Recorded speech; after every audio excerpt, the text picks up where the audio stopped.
रामायण के 401वें अध्याय में एक राजा श्रेणी का विशेषज्ञ बिना किसी दंड के छिपकर सुनने का साहस करता है। घनी दाढ़ी वाले अधेड़ व्यक्ति ने कागज के इस टुकड़े को ऐसे उठाया जैसे उसे विश्वास ही न हो रहा हो, और इसे स्कैन करने के बाद उसने असमंजस में पूछा, बड़े भाई, यह अभी भी एक कागजी दस्तावेज कैसे है? उस अधेड़ उम्र के व्यक्ति के चेहरे पर व्यंग्यात्मक मुस्कान थी। जिस व्यक्ति ने संदेश भेजा था वह सबूत छोड़ने से डरता था, और वह listening Heron Chamber of Commerce के प्रति अपनी वफादारी नहीं खोना चाहता था।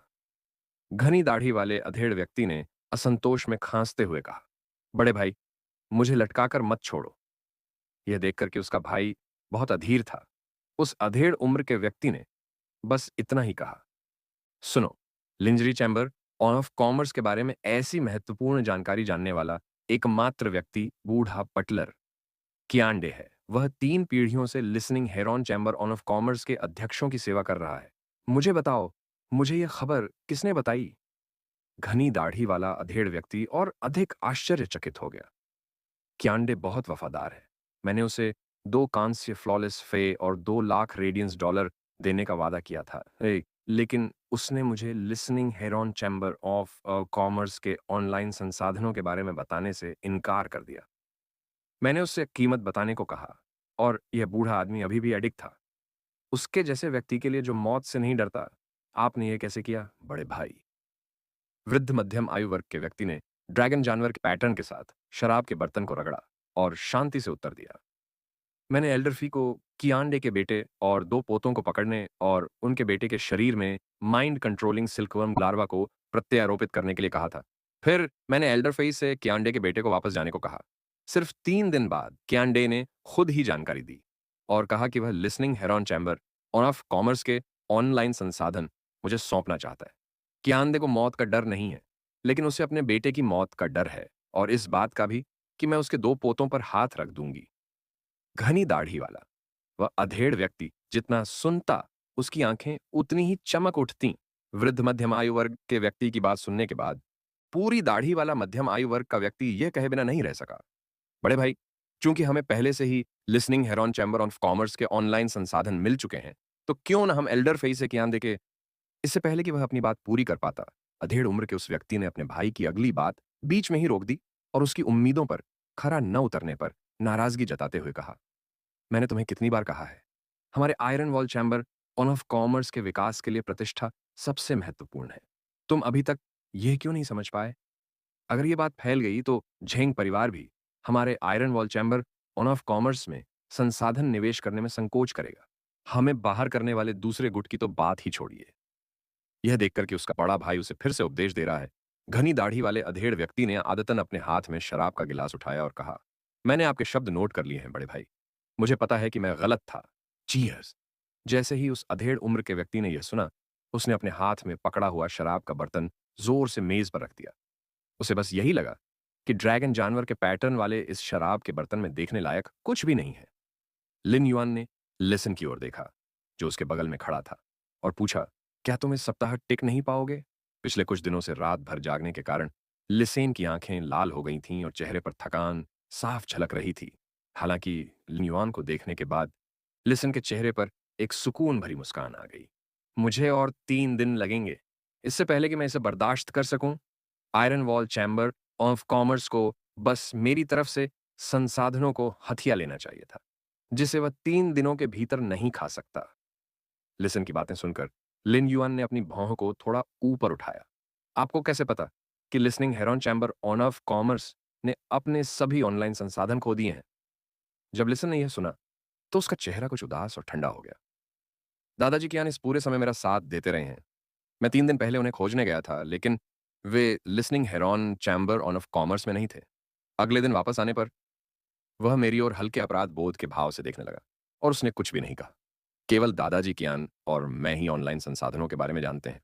लिसन ने विस्तार से जाने बिना अपनी बात कही। हालांकि लिन युआन ने सुनने के बाद कुछ नहीं कहा।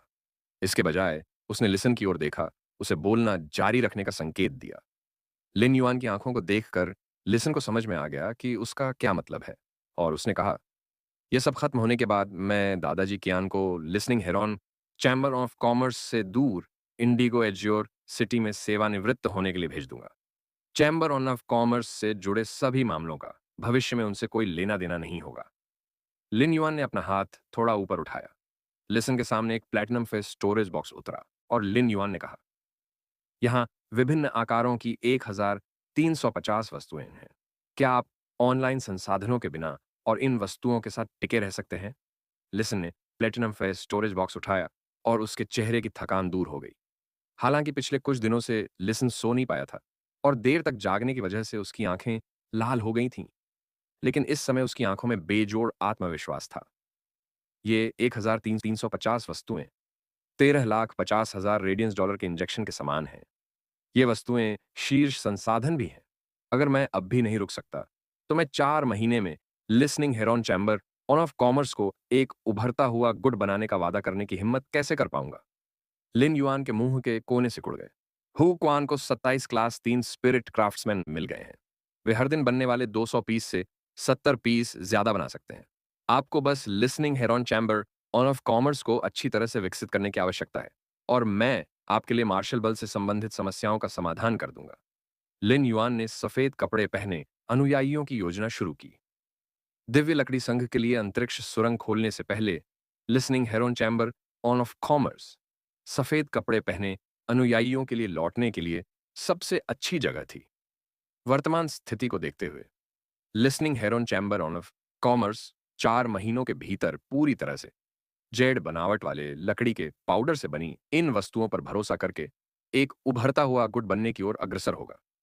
वह नहीं जानता था कि कितनी आंखें छाया में देख रही थीं और कितने भूखे भेड़िए उन पर झपटना चाहते थे और listening Heron Chamber of Commerce के मांस को नोचकर प्याले में लजीज दावत बांटना चाहते थे।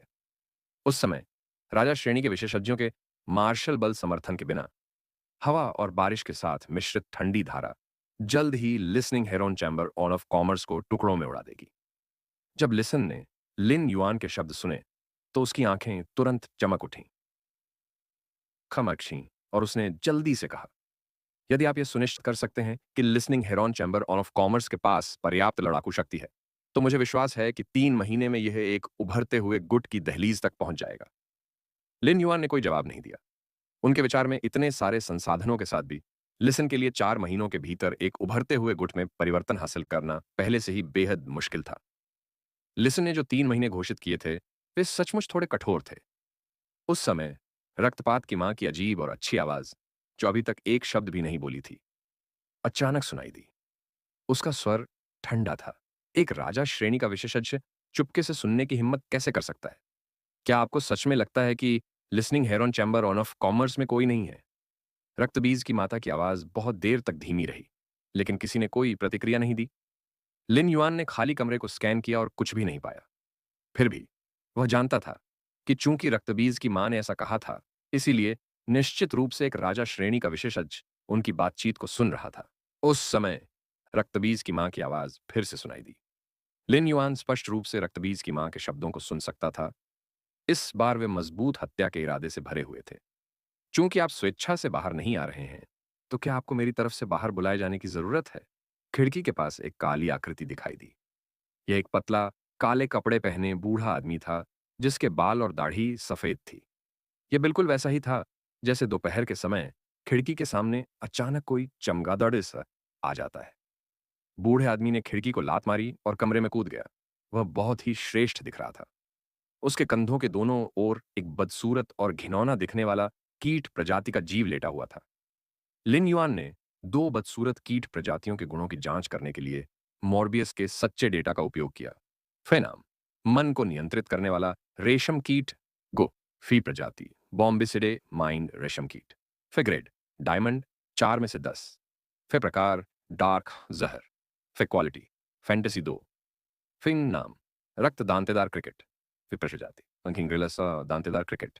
फे ग्रेड, डायमंड, 3/10। फे टाइप, रक्त जहर। फे क्वालिटी, फैंटेसी 3। लिन युआन ने उनकी विशेषताओं को देखा और फिर इस काले वस्त्रधारी बूढ़े व्यक्ति को देखा। वह मन ही मन यह कहने से खुद को नहीं रोक पाया, इस बूढ़े व्यक्ति की ताकत बुरी नहीं है। उसके 2 जहरीले कीट प्रजातियों में से एक शाप देने में अच्छा है, जबकि दूसरा हत्या करने में अच्छा है। साथ ही वे उच्च श्रेणी की काल्पनिक नस्लें हैं। अभिशाप क्षमताओं को डालने से पहले डायमंड आईवी फैंटेसी लाई माइंड कंट्रोलिंग सिल्कवर्म गू को अभिशाप प्रभाव को बढ़ाने में सक्षम होने के लिए बड़ी संख्या में दिलों को खाना चाहिए। डायमंड थी फैंटेसी थी रक्त दंतित क्रिकेट एक कीट प्रजाति का परी था, जिसे आमतौर पर बहुत सारा खून पीने की जरूरत होती थी। ऐसे कपटी और विषैले कीट प्रजातियों के जोड़े से यह देखा जा सकता था कि यह बूढ़ा आदमी कोई अच्छा व्यक्ति नहीं था। अरे, तुम्हारी आंखें बहुत समझदार हैं, छोटी बच्ची, तुम मेरी मौजूदगी का पता लगा सकती हो। बूढ़े आदमी के बोलने के बाद लिन युआन ने मन ही मन कहा, यह बुरा है। यद्यपि रक्तबीज की माता एक पेटू थी और हवेली में रहने वाले लोगों के प्रति अत्यंत मित्रवत थी, लेकिन यह निर्विवाद था कि वह एक कीट प्रजाति का परी और सबसे क्रूर मकड़ी का परी था। रक्तबीज की मां के पास रक्त कानून ऋण था। जब उसने रक्त की प्रकृति को सही मायने में समझा, तभी वह यह कहने की हिम्मत कर सकी कि वह रक्त के नियम को समझ सकती है। इसलिए रक्तबीज की माता अपने हाथों को रक्त रंजित किए बिना रक्त कानून ऋण में कैसे निपुण हो सकती है। आश्चर्य की बात यह थी कि यह बूढ़ा व्यक्ति रक्तबीज की माता से ऐसे बात कर रहा था जैसे कोई साधु फांसी पर लटका हुआ हो। रक्तपात की जननी अपने चेहरे पर स्पष्ट रूप से दिलचस्प भाव लिए आगे बढ़ी। हे, तुमने मुझे छोटी लड़की कहा। काले वस्त्र पहने बूढ़े व्यक्ति को पहले से ही पता था कि listening Heron Chamber of Commerce की अध्यक्षता किसी राजा श्रेणी के विशेषज्ञ द्वारा नहीं की जाती थी। हालांकि उसे नहीं पता था कि उसके सामने बहते बादलों के काले पैटर्न वाले अजीब मुखौटे वाली महिला को उसके बारे में कैसे पता चला। तो क्या हुआ अगर उसे खोज लिया गया? वे सिर्फ बकवास का एक ढेर थे। काले कपड़े पहने इस बूढ़े आदमी का चेहरा चिढ़ाने वाला था। उसने लिन युआन, सुनो और खून खराबे की मां को ऐसे देखा जैसे वे तीन मजेदार खिलौने हो। तुम इतनी छोटी हो, फिर भी तुम्हारे कान ठीक से काम नहीं करते। शायद तुम छोटी लड़की नहीं बल्कि औरतों के कपड़े पहने एक डरपोक हो। लिन युआन वास्तव में रक्तपात की मां को यह बताना चाहता था कि वह कोई क्रूर हमला न करे, लेकिन चूंकि इस बूढ़े व्यक्ति ने ऐसा कहा था, इसलिए वह अब रक्तपात की मां को नहीं रोक सकता था। आखिरकार विशेषज्ञों के लिए हमेशा गरिमा ही मायने रखती थी। बूढ़े आदमी के शब्दों ने स्पष्ट रूप से रक्तपात की मां की अंतिम पंक्ति को छू लिया था। रक्तबीज की मां अचानक हंस पड़ी। हालांकि उसकी अच्छी आवाज में अत्यधिक दुष्टता भरी हुई थी। इस हंसी की आवृत्ति अस्पष्ट रूप से उस फुफकारने वाली आवाज थी जो मकड़ी के बच्चे भोजन की तलाश करते समय निकालते हैं। न जाने क्यों सफेद दाढ़ी और बालों वाले काले वस्त्रधारी इस बूढ़े व्यक्ति को रक्तबीज की मां की हंसी सुनकर शरीर में ठंडक महसूस हुई। उसके पूरे शरीर में तुरंत रोंगटे खड़े हो गए और यहां तक कि उसके चेहरे पर उम्र के धब्बे भी रोंगटे खड़े होने के कारण असमान हो गए थे। उसके दिल में एक अजीब सी संकट की भावना उभरी और बूढ़ा आदमी चिल्लाया, रक्त दांत वाले क्रिकेट, इस महिला को रक्त विष वाले दांतों से मार डालो। रक्त दंतित क्रिकेट का आकार हथेली के आधे के बराबर था तथा इसका पूरा शरीर रक्त लाल रंग का था। हालांकि उसका रक्त लाल शरीर काले धब्बों और भूरे हरे कांटेदार बालों से ढका हुआ था, जो बहुत बदसूरत था। जब रक्त दांतेदार झींगुर को बूढ़े आदमी का आदेश मिला, तो उसने अपने शक्तिशाली पिछले पैरों को घूरते हुए रक्तबीज की मां पर झपटने के बारे में सोचा। उसी समय रक्त ऊर्जा से बने दो नुकीले दांत रक्तबीज की मां के सामने प्रकट हुए। नुकीले दांतों के अगले सिरे में हरा जहर भी था, जो एक गहरे काले रंग की चमक छोड़ रहा था। उस पल रक्तबीज की मां ने हमेशा जिस आभा को रोका था, उसने रक्तदांत वाले क्रिकेट के रक्तविष वाले दांतों को एक झटके में तितर बितर कर दिया। रक्तबीज की मां के शरीर से दुनिया में उतरते हुए एक सम्राट की आभा निकल रही थी। हालांकि इसने घर के भीतर इस आभा को नियंत्रित किया।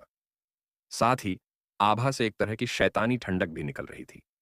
ऐसा लग रहा था जैसे यह चमकीला घर अचानक ही एक मकड़ी के शिकार के लिए एक अंधेरे तहखाने में बदल गया हो।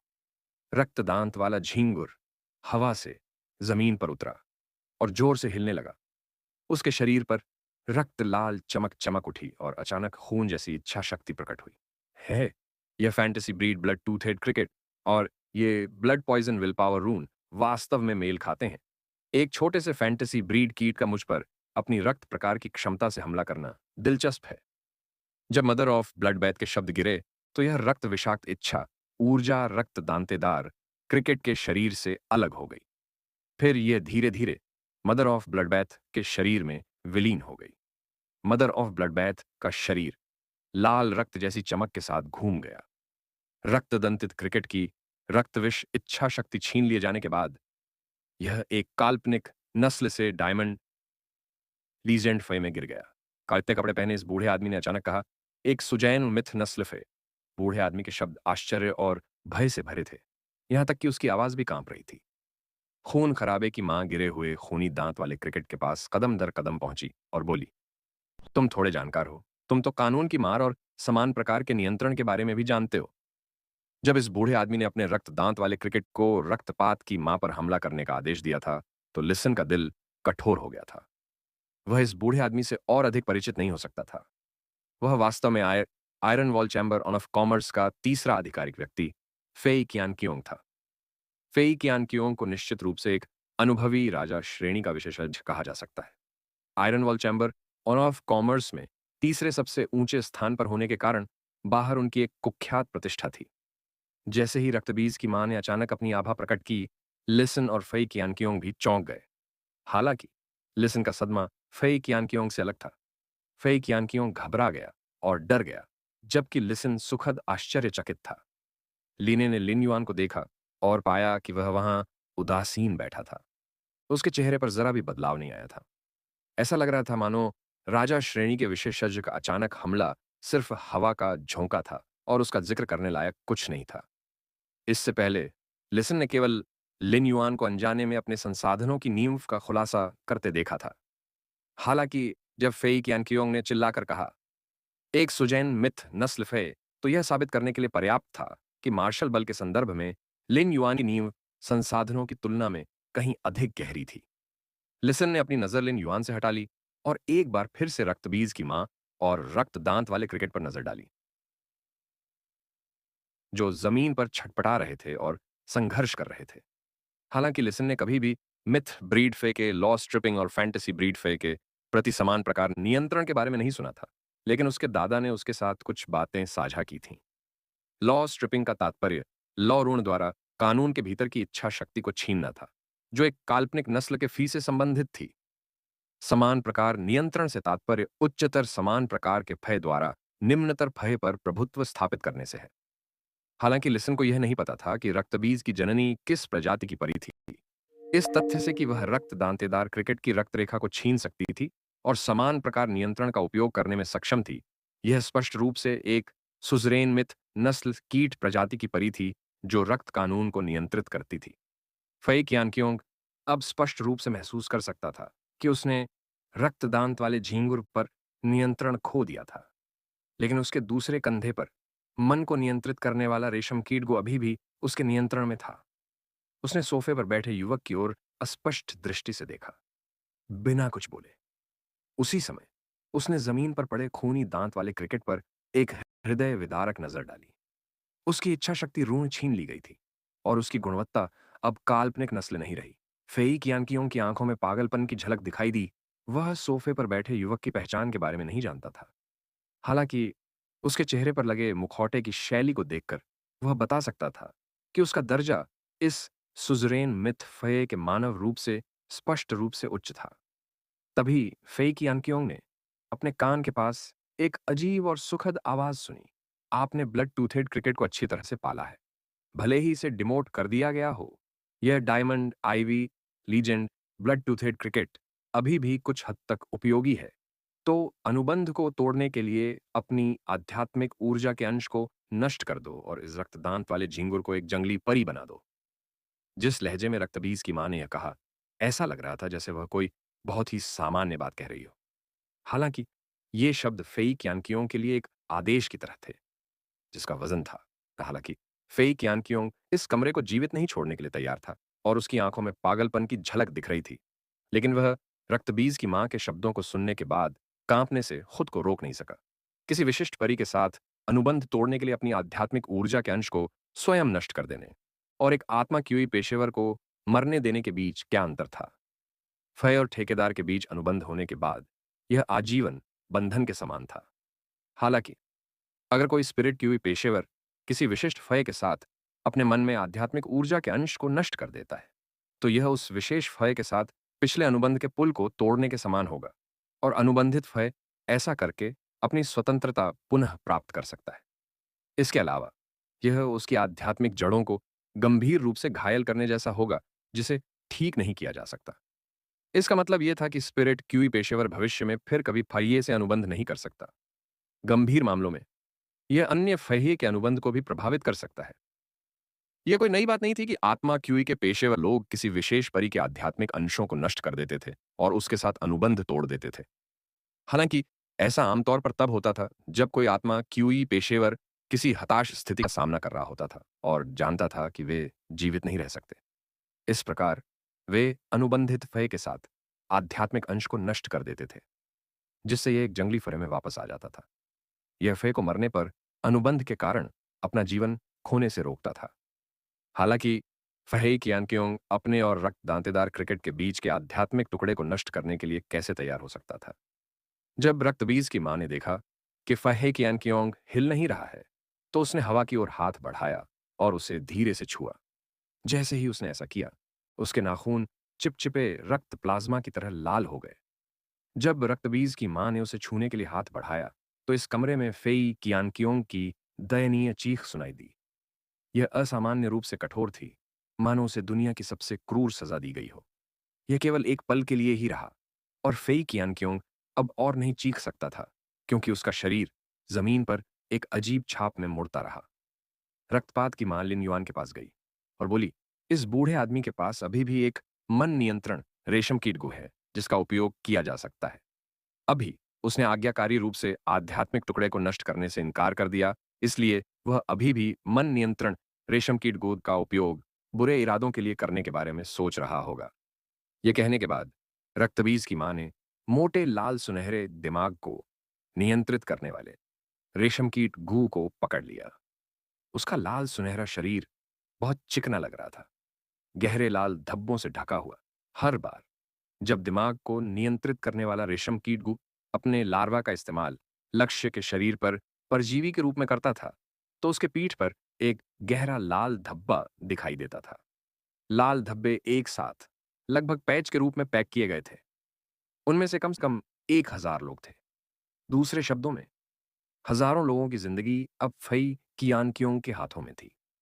अगर वह चाहता था कि नियंत्रित लोग मर जाएं, तो उसे केवल मन नियंत्रण करने वाले रेकीटगु को आदेश देना होगा। लक्ष्य के शरीर में छिपे लार्वा लक्ष्य के हृदय में घुस जाएंगे। लिन युआन ने लुढ़कते हुए फी कियांकियोंग को देखा, जिसका शरीर जमीन पर एक अजीब आकार में मुड़ रहा था। उसे उस पर जरा भी दया नहीं आई। यदि रक्तबीज की माता फेई कियांकियोंग से अधिक शक्तिशाली न होती, तो वह रक्तदंत वाले क्रिकेट की क्षमताओं के कारण नष्ट हो जाती। Iron Wall Chamber of commerce listening Heron Chamber of Commerce को निशाना बनाता रहा था, और Listening Heron Chamber of commerce हमेशा निष्क्रिय स्थिति में रहा था। लिन युआन को संदेह होने लगा। Iron Wall Chamber of commerce पहले से ही एक उभरता हुआ गुट था, इसलिए listening Heron Chamber of Commerce को निशाना बनाने की तुलना में कुछ करना अधिक लाभदायक होगा। Iron Wall Chamber of Commerce ने Listening Heron Chamber of Commerce का पीछा क्यों जारी रखा, जिसके पास केवल एक खाली खोल बचा था? यदि Iron Wall Chamber of Commerce का Listening Heron Chamber of Commerce के साथ कोई कड़वाहट भरा झगड़ा नहीं होता, तो इसके ऑनलाइन संसाधनों को लक्षित करने के लिए इतना प्रयास करना घाटे का सौदा होता।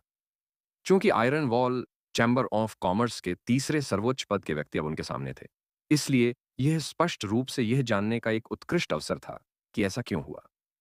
लिन युआन ने अपने बगल में खड़ी रक्तबीज की मां पर नजर डाली। रक्तबीज की मां मन को नियंत्रित करने वाले रेशम कीट गू के साथ खेल रही थी, जो अपने हाथ में हिंसक रूप से संघर्ष कर रहा था और उसकी उंगलियां सर बल लगा रही थीं। रक्तबीज की जय जन्नी ने मन को नियंत्रित करने वाले रेशम कीट गू को दिलचस्पी से देखा, क्योंकि वह धीरे धीरे मौत के कगार पर पहुंच रहा था। लिन युआन को यह देखते हुए रक्तपात की मां ने कहा, यह बूढ़ा आदमी अब हर हड्डी में खून से संघनित ब्लेड के दर्द का अनुभव कर रहा है और उसके पास अब विरोध करने में सक्षम होने की थोड़ी सी भी संभावना नहीं है। लिन युआन ने लिसन की ओर रुख किया और कहा, Iron Wall Chamber of Commerce ने Listening Heron Chamber of Commerce को क्यों निशाना बनाया है?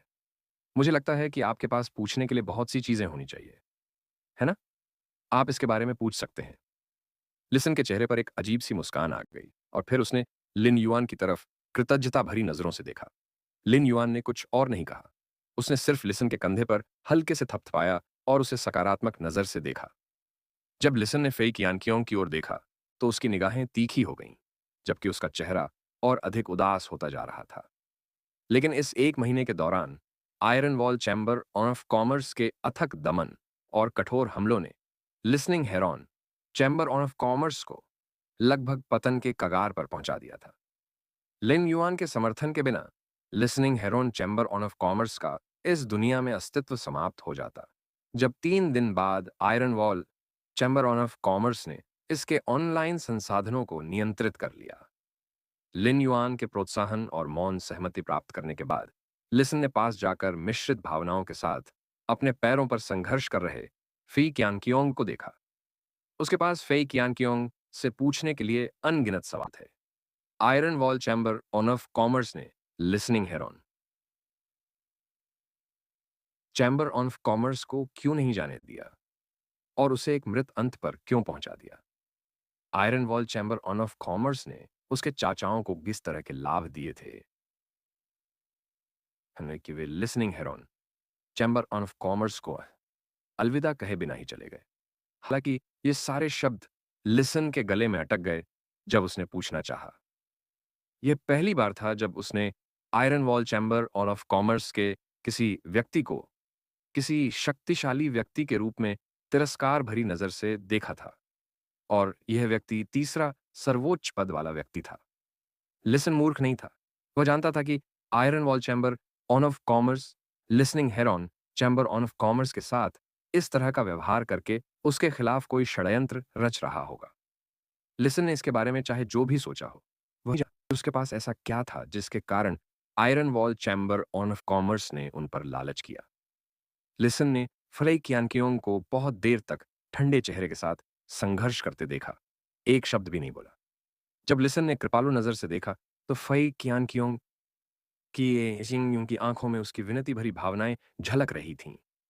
उस समय लिसन ने ठंडे स्वर में कहा, फई क्यानकियोंग, क्या आपके पास Iron Wall Chamber of Commerce के बारे में कुछ कहना है? फई क्यानकियोंग तीव्र दर्द के कारण आवाज नहीं निकाल पाया, लेकिन उसने जोर से सिर हिलाया जैसे कि वह उन्माद में हो। जब उसने पागलों की तरह सिर हिलाया तो रक्तबीज की माता की आंखों में रक्तलाल चमक चमक उठी। उस समय हालांकि फेई क्यानकियोंग अभी भी दर्द में था और खड़ा नहीं हो पा रहा था, फिर भी वह दर्द को दबाने और मुश्किल से बोलने में सक्षम था। मुझे नहीं पता कि iron Wall Chamber of commerce आपको क्यों निशाना बना रहा है। मैं दो भाइयों बी चेंगहू और बी चेंगक्सियोंग से आदेश लेता हूं। जैसे ही फेई क्यानकियोंग ने बात की, उसने एक अजीब और सुखद आवाज सुनी जो चंचल ढंग से बोल रही थी। हे, आदेश लें? तो ऐसा लगता है कि तुम सिर्फ एक अधीनस्थ हो जो वही करता है जो तुम्हें करने को कहा जाता है। इस मामले में तुम अब किसी काम के नहीं हो। हर हड्डी पर खुदे खून का एहसास अभी भी बहुत हल्का लगता है। क्यों नहीं? इससे पहले कि रक्तबीज की माता बोल पाती, फेई क्यानकियों की मानसिक सुरक्षा का अंतिम निशान भी ढह गया। यह यंग मास्टर जेंग है। यह जेंग परिवार का यंग मास्टर जेंग है जो इस सब के पीछे है। जब लिसन ने अचानक यंग मास्टर झेंग का नाम सुना तो उसने अवचेतन रूप से पूछा, इंडिगो एज्योर सिटी का झेंग परिवार? फई किंग ने जल्दी से सिर हिला दिया। क्योंकि उसने सारी बात बता दी थी, इसलिए उसे कोई चिंता भी नहीं थी। हालांकि मुझे नहीं पता कि Young Master Zheng Listening Heron Chamber of Commerce पर अपना हाथ क्यों रखना चाहते हैं। यह आदेश 1.5 महीने पहले जारी किया गया था। क्या आपको ठीक से पता नहीं है कि इंडिगो एज्योर सिटी के लोग listening Heron Chamber of Commerce को क्यों निशाना बना रहे हैं? जब वह बोल रहा था तो फेई क्यानकियोंग को थोड़ा दुख महसूस हुआ। सुनो कि भौहें सिकुड़ गईं।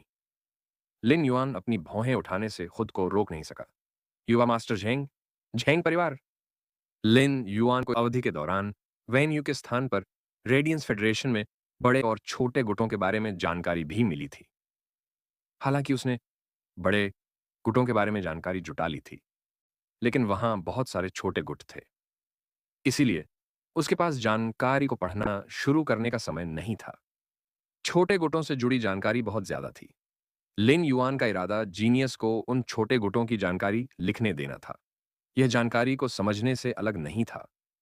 हालांकि लिन युआन ने केवल बड़े गुटों की जानकारी ही हासिल की थी, लेकिन वह जेंग परिवार के बारे में जानता था। जेंग परिवार इंडिगो एज्योर सिटी के 3 प्रमुख परिवारों में से एक था जो शहर के 3 हिस्सों को समान रूप से साझा करता था। यह कहा जा सकता है कि वे सभी समान रूप से उत्कृष्ट थे। जेंग परिवार एक समृद्ध और शक्तिशाली परिवार था और एक अनुभवी गुट था जिसका कोई गहरा आधार नहीं था। मार्शल बल के मामले में सभी अनुभवी गुटों में सम्राट श्रेणी के विशेषज्ञ थे। इसलिए शीर्ष युद्ध शक्ति के मामले में लिन युआन को झेंग परिवार की तुलना में कोई लाभ नहीं था। दो शीर्ष विशेषज्ञों, एंडलेस समर और मदर ऑफ ब्लडबाथ के अलावा लिन युआन के पास अन्य कोई ताकत नहीं थी। इस समय उसके पास केवल एक राजा श्रेणी का विशेषज्ञ था और वह था हु क्वान।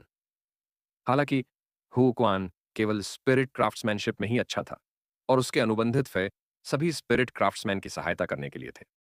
अगर वे वास्तव में लड़ते तो हु क्वान लियू जी को हरा नहीं पाता। यह कहा जा सकता है कि लिन युआन के पास राजा श्रेणी की युद्ध शक्ति कमजोर थी या बिल्कुल भी नहीं थी। संसाधनों के संदर्भ में हालांकि झेंग परिवार एक ऐसा परिवार जो इंडिगो एज्योर सिटी के एक तिहाई हिस्से पर शासन कर सकता था और गाओ परिवार से नीच था। जब लिन युआन को याद आया कि गाओ परिवार द्वीप फैल और एलिमेंटल शेलफिश जैसे संसाधनों निकाल सकता है, तो तुलना से झेंग परिवार की नींव स्पष्ट हो गई। लिन युआन ने यह उम्मीद नहीं की थी कि listening Heron Chamber of Commerce का अधिग्रहण करने के बाद यह गर्म आलू उसके हाथ में आ जाएगा। हालांकि फेई कियांग ने कहा था कि झेंग परिवार के युवा मास्टर झेंग इस सब के पीछे थे, न कि झेंग परिवार। झेंग परिवार और गाओ परिवार अलग अलग थे क्योंकि गाओ परिवार का एकमात्र वंशज गाओ फेंग था। यह कहा जा सकता है कि कुछ दशकों के बाद गाओ फेंग परिवार में पूरी तरह से अपनी बात कह सकेगा। लेकिन झेंग परिवार के कई वंशज थे। झेंग परिवार की युवा पीढ़ी में 9 लोग थे जिन्हें यंग मास्टर झेंग कहा जा सकता था, जिनमें से केवल 3 ही प्रत्यक्ष वंशज थे। अमीर और शक्तिशाली परिवार व्यक्ति की पृष्ठभूमि को बहुत महत्व देता था। प्रत्यक्ष वंशजों के शब्द परिवार का प्रतिनिधित्व कर सकते थे, जबकि अप्रत्यक्ष वंशज केवल खुद का प्रतिनिधित्व कर सकते थे। फैकियान क्योंग, क्या यंग मास्टर झेंग जिसके बारे में आप बात कर रहे हैं वह इंडिगो एज्योर सिटी के झेंग परिवार का प्रत्यक्ष वंशज है? लिन युआन की स्पष्ट आवाज फई कियांग के कानों के पास सुनाई दी। फई कियांग ने जरा भी धीमा होने की हिम्मत नहीं की, लेकिन लिन युआन के सवाल के कारण उसे कुछ अजीब लगा। केवल 2 भाइयों बी चेंगहू और बी चेंगक्सियोंग ने यंग मास्टर झेंग को देखा है। मैंने नहीं देखा कि वह कैसे दिखते हैं, इसलिए चाहे वह झेंग परिवार के प्रत्यक्ष वंशज हों, मैं फई क्यान जानता था कि जिस युवक ने उससे पूछा था वह इस कमरे में सबसे महत्वपूर्ण व्यक्ति था।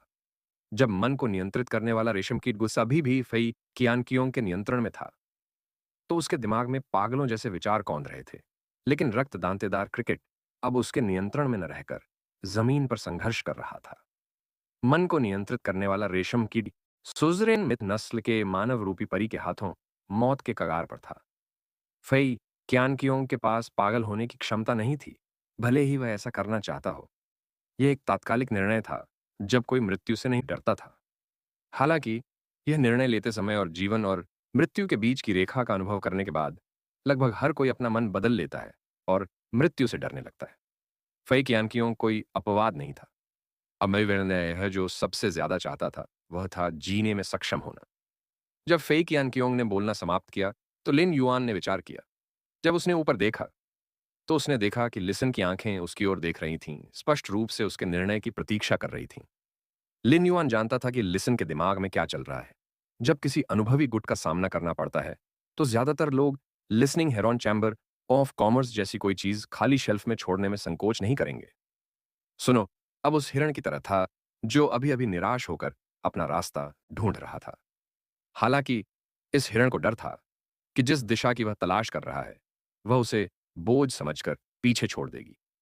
जैसे ही लिसन को लगा कि हवा पतली हो रही है और उसके फेफड़ों में घुटन सी महसूस हो रही है, उसने देखा कि लिन युआन ने कुछ फेंका है।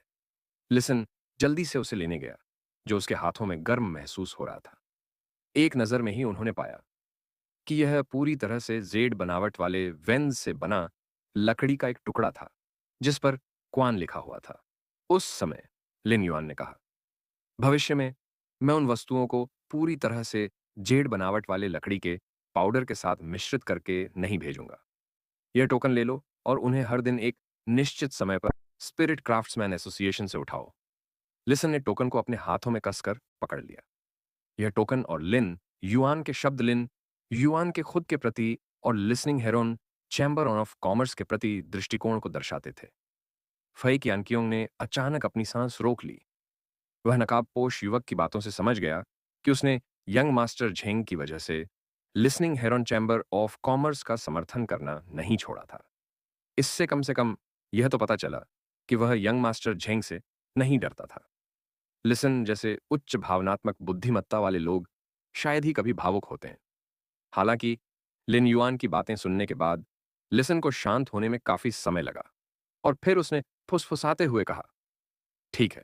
कुछ देर विचार करने के बाद लिसन ने कहा, इंडिगो एजियोर सिटी के listening Heron Chamber of Commerce में अब केवल एक पुरानी हवेली बची है जिसे खाली कर दिया गया है, और एक उथला तटीय समुद्र है जिसमें बहुत तेज हवाएं चलती हैं। क्या iron Wall Chamber of commerce इस उथले तटीय समुद्र पर लालच कर रहा है? यद्यपि यह समुद्र तट पर है, लेकिन इसका जल स्तर गहरा है और पानी के नीचे बड़े खतरे छिपे हुए हैं। इस उथले समुद्र का जिक्र करते ही लिसन का दिल बैठ गया। यह उथला समुद्र ही था जिसने listening Heron Chamber of Commerce के मुख्य सदस्यों को बहा दिया था और पीछे केवल उसे ही छोड़ दिया था। लिन युआन को लगा कि लिसन की अटकलें ज्यादा वाजिब थीं।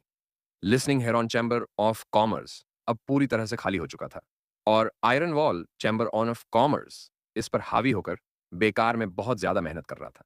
झेंग परिवार जैसे विशालकाय की तो बात ही छोड़िए। अब सिर्फ एक ही चीज बची थी जिसे listening Heron Chamber of commerce संसाधन कह सकता था। वह था यह उथला समुद्री क्षेत्र। यह उथला समुद्री क्षेत्र शायद वही था जिस पर झेंग परिवार की नजर थी। लिन युआन कुछ दिलचस्पी लेने से खुद को रोक नहीं सका। इससे पहले कि आयामी दरार सक्रिय हो, मैं आपके साथ इस उथले समुद्र का पता लगाने के लिए इंडिगो एज्योर सिटी जाऊंगा।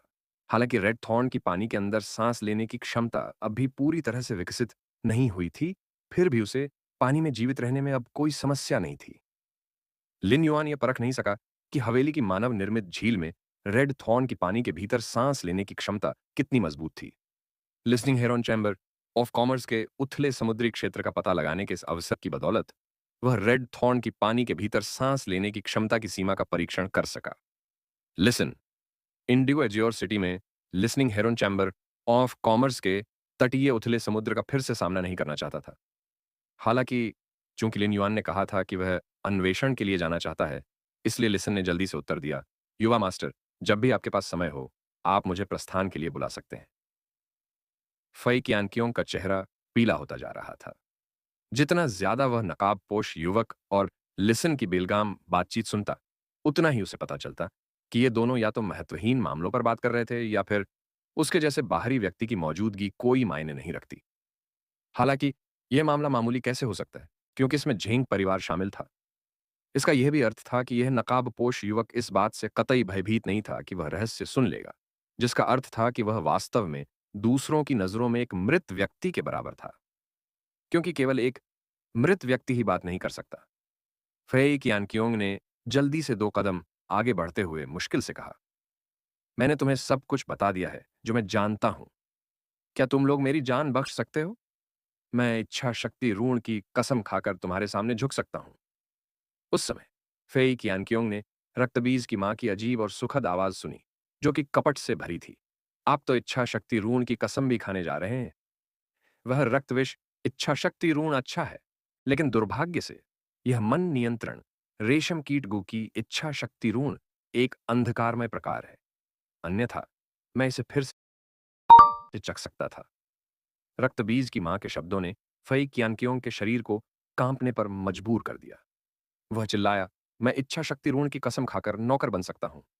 इसके अलावा अलावा मैंने listening Heron Chamber of Commerce से किसी को नहीं मारा है। जब फेई कियांकियोंग ने यह कहा तो वह पसीने से तरबतर हो गया।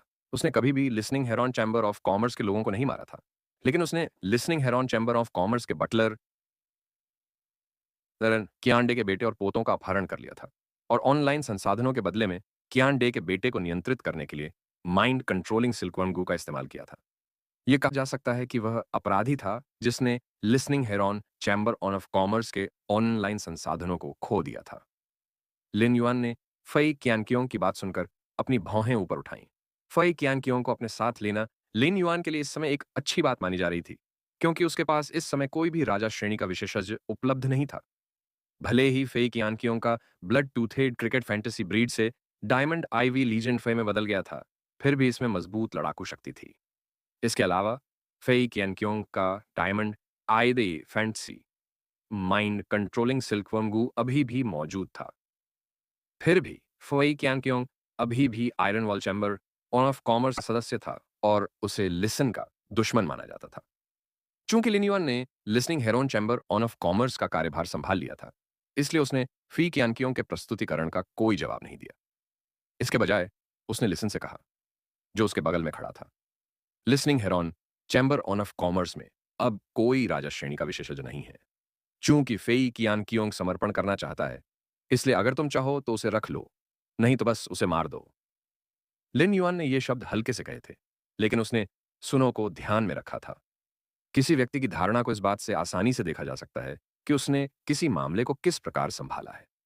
अक्सर किसी व्यक्ति की धारणा उसके स्टॉल के आकार और उसके प्रबंधन की क्षमता को निर्धारित कर सकती है। अक्सर कहा जाता है कि जिन लोगों की धारणा व्यापक होती है, उनमें सहनशीलता की शान होनी चाहिए। यदि लिसन की धारणा व्यापक होती, तो वह फेई कियानकियोंग को स्वीकार कर लेता। हालांकि लिन युआन का लिसन के प्रति मौजूदा रवैया इस बात से अलग नहीं होगा कि वह फी कियानकियोंग को जीने दे या मरने दे, लेकिन लिसन की धारणा जितनी व्यापक होगी। इस प्रकार जितना अधिक लिन युआन संचालन के लिए उसके पास संसाधन लगाने को तैयार होगा, वह लिसन को स्काई सिटी के बाहरी संसाधनों का व्यापक प्रबंधन करने देगा। जब फेई कियानकियोंग ने लिन युआन की बातें सुनी, तो उसके दिल में एक असामान्य डर पैदा हो गया और उसका शरीर कांप उठा। उसे हमेशा से लगता था कि वह एक राजा श्रेणी का विशेषज्ञ था। जब तक वह इच्छा शक्ति ऋण के साथ वफादारी की शपथ लेने को तैयार था, तब तक अपनी शक्ति के बदले अपनी जान देने में कोई समस्या नहीं होगी।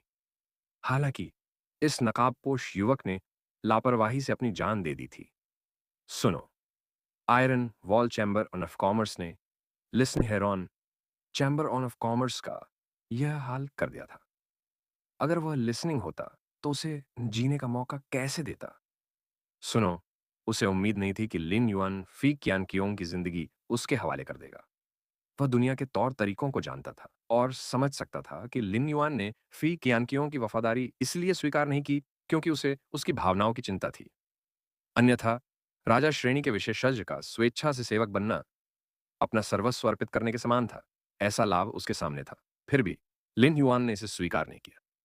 लिसन ने पहले विल पावर रून की कसम खाकर लिन युआन पर भरोसा किया था, क्योंकि उसे खुद के लिए और Listening Heron Chamber on of Commerce के लिए कोई रास्ता निकालना था। लेकिन अब लिसन को लिन युआन से अपनेपन का गहरा एहसास था। लिसन ने फेई कियानकियोंग पर अपनी आंखें सिकोड़ लीं, लेकिन इससे पहले कि फेई कियानकियोंग निराशा में डूब जाए, लिसन ने लिन युआन की ओर रुख किया और दृढ़ता से उत्तर दिया, मैं फेई कियानकियोंग को लेने के लिए तैयार हूं। वह मृत होने से ज्यादा जीवित रहने पर मूल्यवान है। लिन युआन ने सिर हिलाया और कहा, इस तरह listening Heron chamber on of Commerce में आज से एक राजा श्रेणी का विशेषज्ञ तैनात होगा। फई कियानकियोंग, जो जमीन पर था और अभी भी निराशा की स्थिति में था, उसे केवल यह महसूस हुआ कि उसकी भावनाएं बहुत तेजी से बदल रही थीं और उसका मस्तिष्क इसे सहन नहीं कर सकता था। लिसनिंग ने फेई कियानकियोंग की ओर देखा और एक एक शब्द कहा, भविष्य में यदि आप listening Heron Chamber of Commerce में योगदान दे सकते हैं, तो मैं आपके साथ आपके पिछले कार्यों के कारण बुरा व्यवहार नहीं करूंगा। लिसन के शब्दों ने फेई कियानकियोंग को, जिसका मन उथल पुथल में था, तुरंत महसूस कराया कि वह लिसन के बहुत करीब आ गया है। फेई कियानकियोंग ने लिसन के सेवक के रूप में निष्ठा की शपथ लेने के लिए इच्छा शक्ति ऋण का उपयोग करने के बाद वह आधिकारिक तौर पर लिसन का सेवक बन गया और लिन युआन के गुट में पहला वास्तविक लड़ाकू श्रेणी का राजा श्रेणी विशेषज्ञ भी बन गया। लिन युआन सोफे से उठे और कहा, आप तय करें कि क्या आप फेई कियानकियोंग को listening Heron chamber on of Commerce में रखेंगे या उसे एक जासूस के रूप में इस्तेमाल करेंगे और उसे iron Wall Chamber on of Commerce में वापस जाने देंगे। ऐसा कहने के बाद लिन युआन ने इथेरियल जेलीफिश का एक टेंटेकल निकाला और listening Heron chamber on of Commerce में एक स्थानिक नोड स्थापित किया। फिर वह मदर हेफ ब्लड बैथ के साथ चला गया। सुनो ने अपने भविष्य की योजनाओं के बारे में सोचा और उसका दिमाग तेजी से चल रहा था। अब वह गणना कर रहा था कि पूरी तरह से जेड टेक्सचर्ड लकड़ी के पाउडर से बनी 270 वस्तुएं असनसंदस्त हैं जो लिन युआन उसे हर दिन देगा। 2 करोड़ 70 लाख रेडियंस डॉलर की पूंजी के बराबर होगी। तो 3 महीने के लिए ये कुल 243 करोड़ रेडियंस डॉलर। फेई कियांकियोंग सम्मानपूर्वक लिसन के पास खड़ा था। उसके दिल में बेतुकी भावना उभर रही थी। मुझे विश्वास नहीं हो रहा है कि मेरा जीवन सिर्फ 1 घंटे में बदल गया है और मैं नरक के द्वार से भी वापस आ गया हूं। फेई क्यानकियोंग लिसन के बगल में खड़ा था, लेकिन यह नहीं जानता था कि लिसन इस समय क्या सोच रहा था। 3 महीने के भीतर iron Wall Chamber on of Commerce को निगलने के लिए इस चूहे और 2 करोड़ 43 लाख की पूंजी पर कैसे भरोसा किया जाए। बड़े भाई, इस समय एल्डर फने वापस क्यों नहीं आए? इस बूढ़े आदमी ने वास्तव में हमें यहां उसका इंतजार करने दिया। अधेड़ उम्र के बुजुर्ग व्यक्ति बी चेंगू के चेहरे पर एक भद्दा भाव था और उन्होंने उसे बेहतर की उम्मीद करते हुए कहा, क्या अगर आप थोड़ी देर से खाना खाएंगे तो भूख से मर जाएंगे? आप किसी को फंसाने की इस समस्या को कब सुधारेंगे? जब आपके पास करने के लिए कुछ नहीं है तो सोचें कि आपको क्या कहना चाहिए और क्या नहीं। पूरी दाढ़ी वाले मध्यम आयु वर्ग के व्यक्ति बी चेंगक्सियोंग ने अवचेतन रूप से अपने हाथों में शराब का गिलास उठाया और जवाब दिया, बड़े भाई, मैं गलत था। चीयर्स। बीचेंगू का चेहरा अचानक लाल हो गया और वह अपनी कनपटियां रगड़ने से खुद को नहीं रोक सका। उसे लगा कि उसके दिल में आग बढ़ रही है, जिससे उसका सिर थोड़ा सूज गया है। उस समय बीचेंगजियोंग ने फेई कियानकियोंग को अंदर आते देखा और पूरी आवाज में चिल्लाया, एल्डर फेई, आपने इतनी छोटी सी बात को निपटाने में इतना समय क्यों लगाया?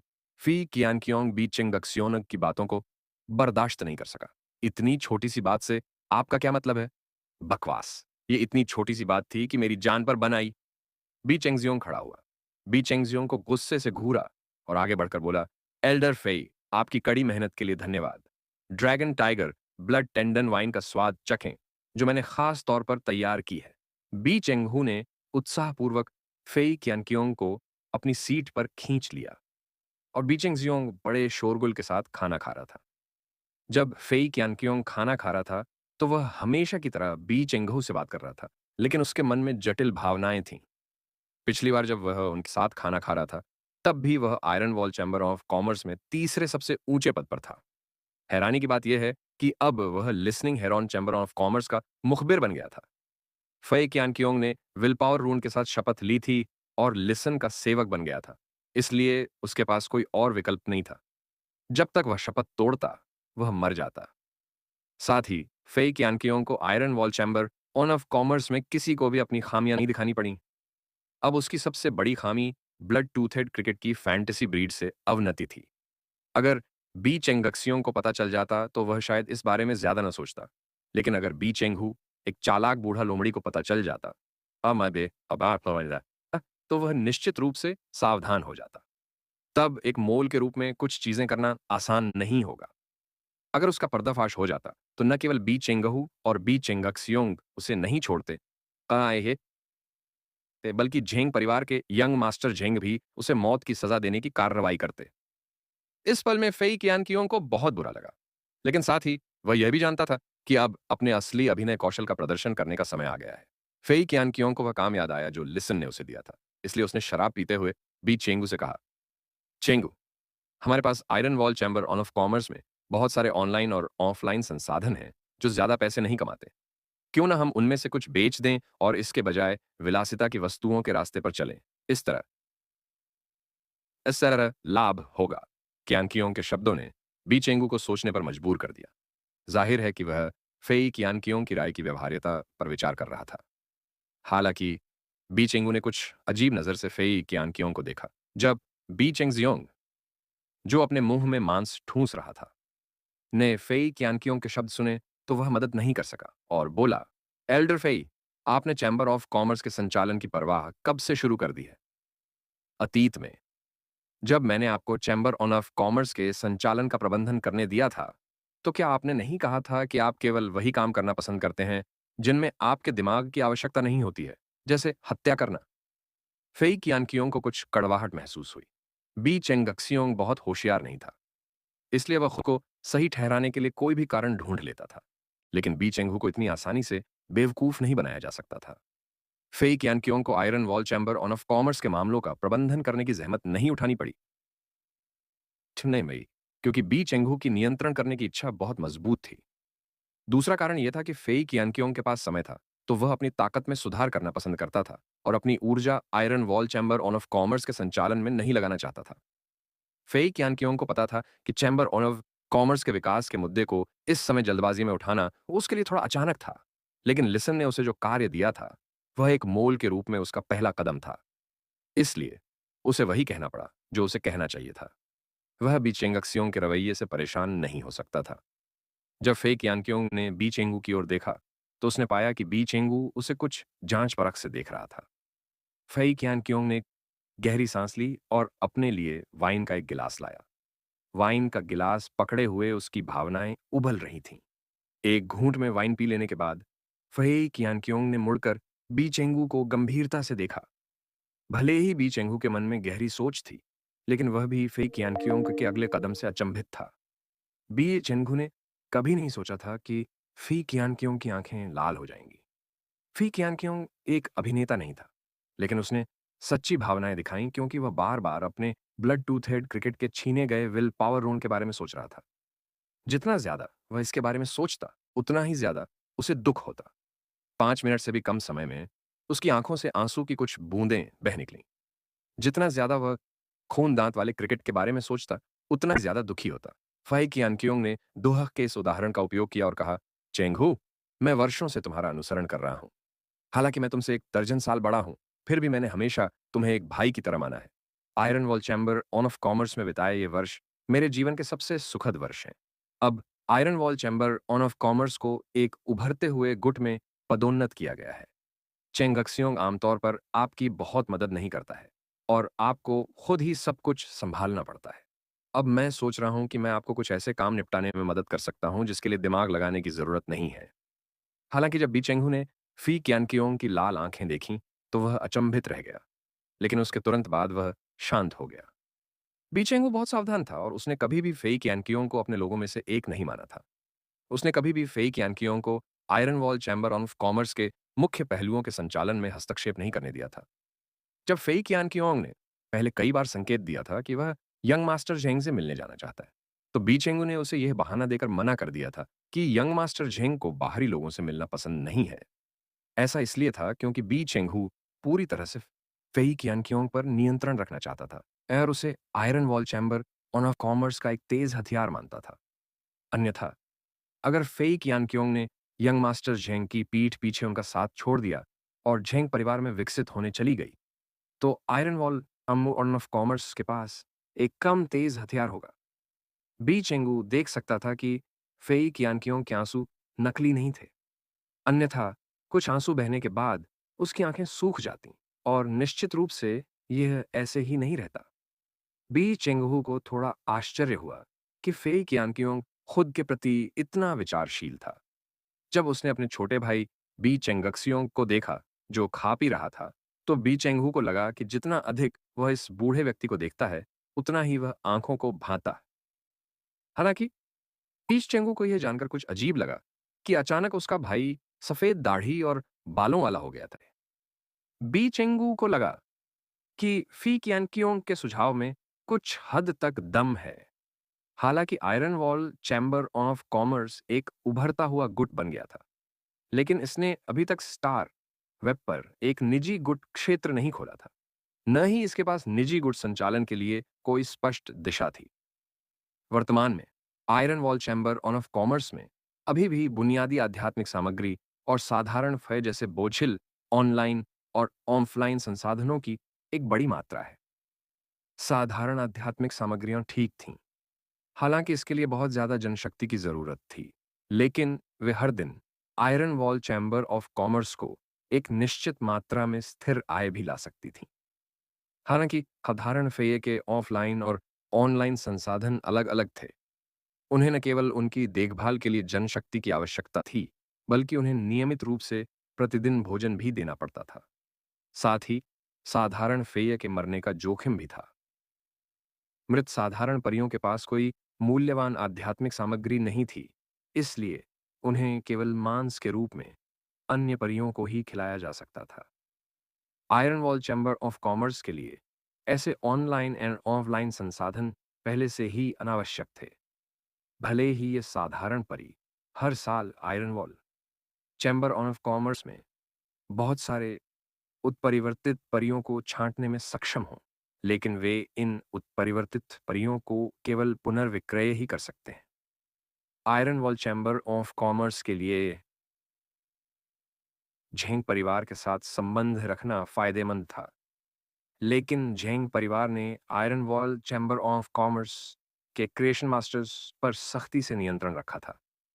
इस प्रकार पूरे iron Wall Chamber on of Commerce में कोई क्रिएशन मास्टर्स नहीं था। परिणाम स्वरूप iron Wall Chamber on of commerce केवल झेंग परिवार पर निर्भर रह सकता था। साथ ही आयरन वॉल चैम्बर कॉमर्स के लिए इन उत्परिवर्तित परियों का होना बेकार था। बी चेंगहू ने फेई क्यानक्योंग को अपने लिए शराब बनाते हुए देखा और उसने फेई क्यानक्योंग को एक मौका देने के बारे में सोचा।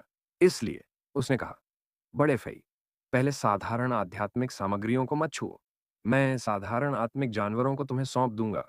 फेई क्यानक्योंग ने जल्दी से बी चेंगहू को टोस्ट किया और जवाब दिया, चेंगहू, देखो कि क्या वे उच्च श्रेणी की लग्जरी वस्तुएं। बी चेंगहू ने बिना सोचे समझे उसे मना कर दिया और कहा, मैं कोई रास्ता सोचूंगा। बी चेंगू का दिल, जो पहले कुछ हद तक भावुक हो गया था, तुरंत दृढ़ हो गया। फई कियानकियोंग पर उसकी नजर तुरंत सतर्क हो गई। झेंग परिवार का मुख्य व्यवसाय उच्च स्तरीय लग्जरी वस्तुएं थीं। बी चेंगू सोचने से खुद को रोक नहीं सका। फेई कियानकियोंग मुझे यंग मास्टर झेंग के करीब आने का मौका नहीं देने दे रहा है ना? बी चेंगहू ने पहले ही मन बना लिया था कि फी कियानक्योंग भविष्य में iron Wall Chamber on of Commerce के कुछ मामलों को संभालने में मदद कर सकता है। हालांकि उसे फी कियानक्योंग पर कड़ी नजर रखनी थी और उसे यंग मास्टर झेंग के साथ कोई भी संबंध बनाने का कोई मौका नहीं देना था। फेई कियानक्योंग ने चुपके से सांस छोड़ी और सोचा, जो कार्य मुझे सौंपा गया है उसे पूरा माना जा सकता है। जब फेई कियानकियोंग ने देखा कि बी चेंगहू की नज़र उस पर जांच करने से बदलकर करीब और फिर सतर्क हो गई है, तो उसे असामान्य रूप से उत्साह महसूस हुआ। किसी तरह फीस से कियानकियोंग को अचानक महसूस हुआ कि अपनी ताकत बढ़ाने और मन को नियंत्रित करने वाले रेशम कीट गू का उपयोग करके किसी इंसान के दिल को नियंत्रित करने की तुलना में अभिनय अधिक रोमांचक लग रहा था। उसी समय वह अपने दिल में बी चेंगू को डांटने से खुद को नहीं रोक सका। मेरी गर्दन आंसुओं से भीग गई है और मैं बहुत ईमानदारी से रोया। मैं इतना बुरी तरह तब भी नहीं रोया था जब मेरी पत्नी मर गई थी। तुम तो मुझसे भी सावधान हो। देखो, मैं तुम्हें कैसे परेशान कर देता हूं। फारावे हवेली की दूसरी मंजिल पर अध्ययन कक्ष में दो दीवारों पर एक विशाल लकड़ी की शेल्फ रखी गई थी। शेल्फ पर प्रत्येक छोटे डिब्बे में प्रत्येक गुट के बारे में जानकारी का ढेर रखा गया था। वेन्यू ने इस अवधि के दौरान अनुभवी गुटों के बारे में जानकारी का केवल एक छोटा सा हिस्सा ही व्यवस्थित किया था और जानकारी का यह छोटा सा हिस्सा शेल्फ का आधा हिस्सा भर देता था। जाहिर है, अगर इन बड़े और छोटे गुटों के बारे में जानकारी पूरी तरह से व्यवस्थित होती, तो शेल्फ के ये दो पक्ष किसी भी मामले में पर्याप्त नहीं होते। यंग मास्टर जेंग परिवार के तीन प्रत्यक्ष वंशजों में से एक रेडियंस 100 सीक्वेंस के सदस्य हैं और एक महीने से अधिक समय से एस टूर्नामेंट में व्यस्त हैं। जेंग परिवार के इस प्रत्यक्ष वंशज ने अपना खुद का एक गिल्ड क्लब स्थापित किया है और इस साल बी लेवल गिल्ड क्लब के रूप में अर्हता प्राप्त करने की कोशिश कर रहा है। एस टूर्नामेंट के व्यस्त कार्यक्रम के अनुसार उसके पास Listening Heron Chamber on of Commerce से निपटने के लिए Iron Wall Chamber on of Commerce की व्यवस्था करने का समय नहीं होना चाहिए। अन्य दो वंशजों में से एक गंभीर बीमारी के साथ पैदा हुआ था, जिसके कारण उसके दोनों पैर बुरी तरह से क्षीण हो गए थे और वह चलने में असमर्थ है। इसलिए वह इंडिगो एज्योर सिटी में स्वास्थ्य लाभ ले रहा है। तीसरा प्रत्यक्ष वंशज एक क्रिएशन मास्टर है, जिसके पालन पोषण के लिए झेंग परिवार ने बहुत सारे संसाधन लगाए थे। मुझे यकीन है कि झेंग परिवार एक क्रिएशन मास्टर को, जिसका पालन पोषण किया जा रहा है, listening Heron Chamber of commerce जैसी तुच्छ चीज पर समय बर्बाद नहीं करने देगा। लिन युआन को उम्मीद नहीं थी कि वह केवल झेंग परिवार की स्थिति के बारे में वेन यू की राय पूछने आया था, लेकिन उसने वास्तव में झेंग परिवार के बारे में इतनी विस्तृत जानकारी हासिल कर ली थी कि कुछ भी छूट नहीं गया था। लिन युआन को कुछ संदेह था कि क्या जीनियस उसके सिर में रह रहा था। उस समय वेन यू को अचानक कुछ याद आया और उसने कहा, झेंग परिवार की तीसरी वंशावली ने 5 साल पहले इंडिगो एजियोर सिटी के अपतटीय तटीय संसाधन खरीदे थे। उन्होंने पिछले कुछ वर्षों में अपतटीय तट के अधिक से अधिक हिस्से पर कब्जा कर लिया है। लेकिन इन अपतटीय तटीय संसाधनों के विकास पर काम करना शुरू नहीं किया है। यदि listening Heron Chamber on of Commerce के पास इंडिगो एज्योर सिटी में एक अपतटीय तटीय संसाधन है, तो उसे झेंग परिवार की तीसरी वंशावली का रास्ता अवरुद्ध कर देना चाहिए था।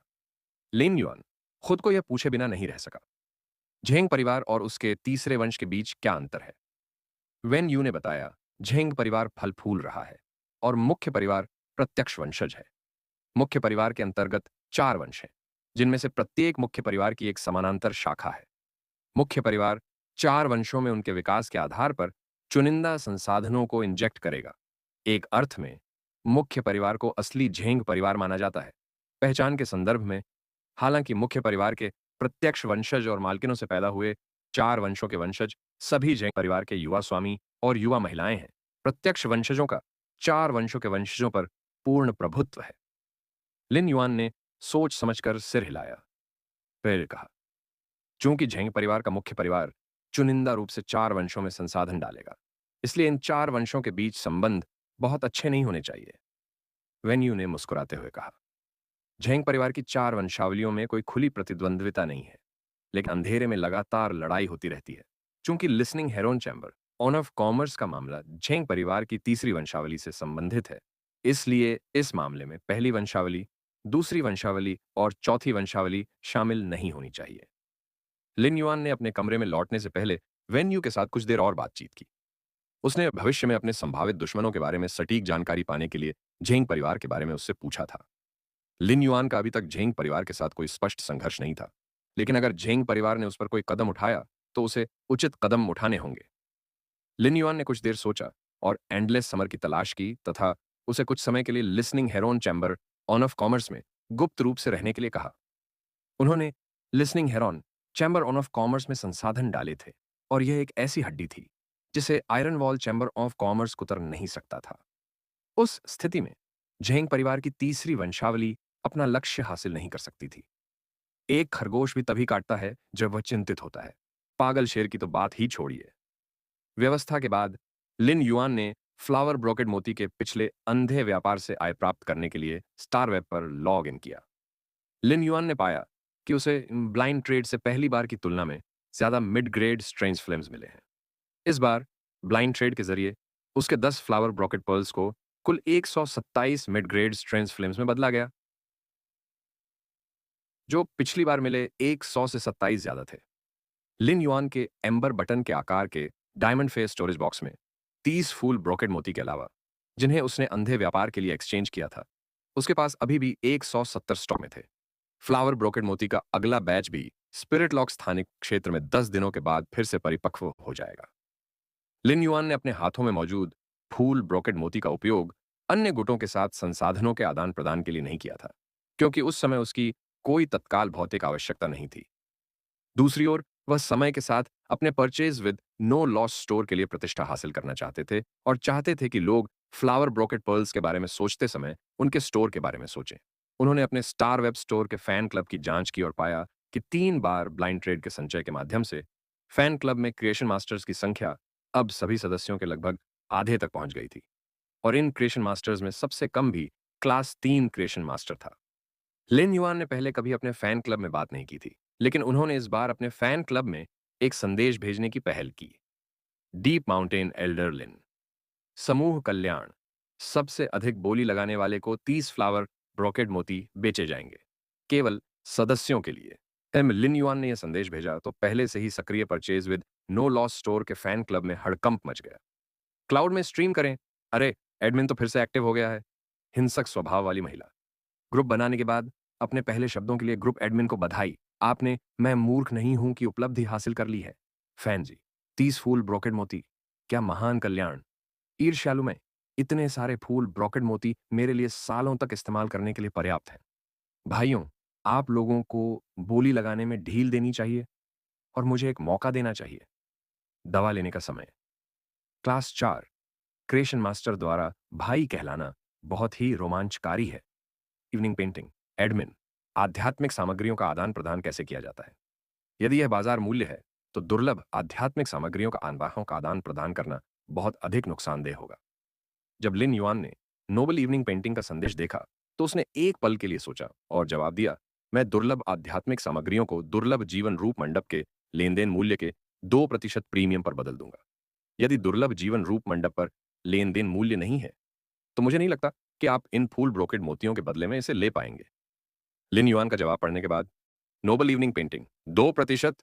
एडमिन, आप प्रभावशाली हैं। दुर्लभ आध्यात्मिक सामग्री सस्ती नहीं थी, हालांकि 2% अपेक्षाकृत कम लगता था। अगर कोई व्यापार के लिए 10 करोड़ रेडियंस डॉलर की दुर्लभ आध्यात्मिक सामग्री लेता है, तो वह कम से कम 1 लाख रेडियंस डॉलर बचा सकता है। वैसे भी इन दुर्लभ आध्यात्मिक सामग्रियों की नीलामी दुर्लभ जीवन रूप मंडप में की गई थी, इसलिए कोई भी इन्हें लगभग 1 वर्ष बाद वापस ले सकता था। 1 लाख रेडियंस डॉलर कोई छोटी रकम नहीं थी। लिन युआन ने पाया कि लिसन अब समूह में था, इसलिए उसने उसका उल्लेख किया। माउंटेन एल्डरलिन, आज सुनो, समूह के सदस्यों की बोलियों पर ध्यान देने में मेरी मदद करो और मुझे सबसे ऊंची बोलियों के बारे में बताओ। ऐसा कहने के बाद लिन युआन फिर से छिप गया। लिन युआन द्वारा लिसन का जिक्र करने का कारण बहुत सरल था। उसके पास आमतौर पर purchase with no loss store के फैन क्लब की देखभाल करने का समय नहीं था। लिसन फैन क्लब में बहुत सक्रिय था और उसके पारस्परिक संबंध अच्छे थे। इसके अलावा लिसन उनके अपने लोगों में से एक था, इसलिए लिन युआन ने इसके माध्यम से फैन क्लब में लिसन की प्रतिष्ठा और स्थिति स्थापित करने का इरादा किया। भविष्य में वह लिसन को purchase with no loss store के फैन क्लब को बनाए रखने में मदद करने देगा। फैन क्लब में अब भी बहुत सामंजस्य था, लेकिन जैसे जैसे लोगों की संख्या बढ़ती गई, कुछ मतभेद पैदा होना लाजिमी था। ऐसे में किसी को नियंत्रित या प्रबंधित करने की जरूरत थी।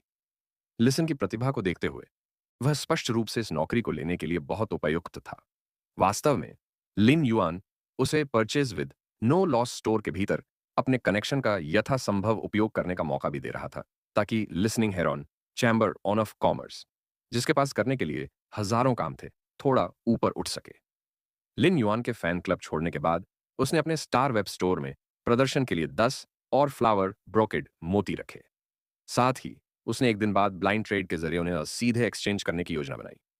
फैन क्लब में 30 फूल ब्रोकेड मोती का उनका पिछला कल्याण सिर्फ पहला चारा था जो उन्होंने फेंका था, जिससे अधिक ध्यान आकर्षित हो सकता था और अधिक गुटों और उच्च श्रेणी के निर्माण मास्टर्स को, जिन्हें कई फूल ब्रोकेड मोती की आवश्यकता थी, अपने फैन क्लब में तत्काल शामिल होने के लिए प्रेरित किया जा सकता था। लिन युआन जानता था कि उसके स्टार वेब स्टोर के फैन क्लब में प्रवेश करने के केवल 2 ही तरीके थे। प्रवेश की योग्यता प्राप्त करने के लिए ब्लाइंड ट्रेड के माध्यम से इन 10 फ्लावर ब्रोकेड मोतियों को खरीदना, या उसके purchase with no loss store में उन यूसनिया को खरीदना जो सीमित मात्रा में बेचे जाते थे। लेकिन अब उन्होंने अपने स्टार वेब स्टोर में उन सिल्वर यूसनिया की बिक्री बंद कर दी थी। इसलिए उनके स्टार वेब स्टोर के फैन क्लब में शामिल होने का एकमात्र तरीका ब्लाइंड ट्रेड के माध्यम से 10 फ्लावर ब्रोकेड मोती हथियाना था। स्टार वेब पर यह खबर बहुत तेजी से फैली और अब उनके स्टोर के फैन क्लब में भी इसकी चर्चा होने लगी थी।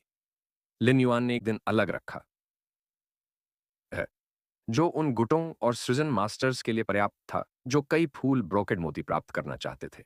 वह यह देखना चाहता था कि इस बार 10 फूल ब्रोकेड मोतियों के अंधे व्यापार से वह कितने अप्रत्याशित लाभ प्राप्त कर सकता है। उन्होंने सोचा कि इस अंधे व्यापार के अंत के बाद फैंटेसी पैली से फैंटेसी ठराली तक आगे बढ़ने के लिए चिमी को जिन मध्य श्रेणी की अजीब लपटों की आवश्यकता होगी, वे पर्याप्त होंगी। ईंटें फेंकने का उद्देश्य जेड निकालना था। इसके अलावा उसने जो फेंका वह ठोस सोने की ईंट थी। लिन युआन का मानना था कि उसके द्वारा फेंकी गई इस ईंट से होने वाला लाभ छोटा नहीं होगा, और यदि लाभ बहुत कम हुआ तो संभवतः लिसन इस ईंट का खरीदार बन जाएगा। उसके बाद लिन युआन ने अपने स्टार वेब स्टोर में जारी किए गए व्यापार संदेश पर क्लिक किया और अंदर प्राप्त संदेशों की जांच की। उन्होंने महसूस किया कि उन्हें काफी सारे संदेश मिले हैं।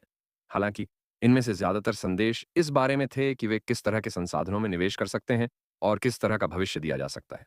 कुछ लोगों ने तो उसे बेवकूफ तक कह दिया और कहा कि उसने यह व्यापारिक संदेश केवल दिखावे के लिए जारी किया है, जिससे लिन युआन अवाक रह गया।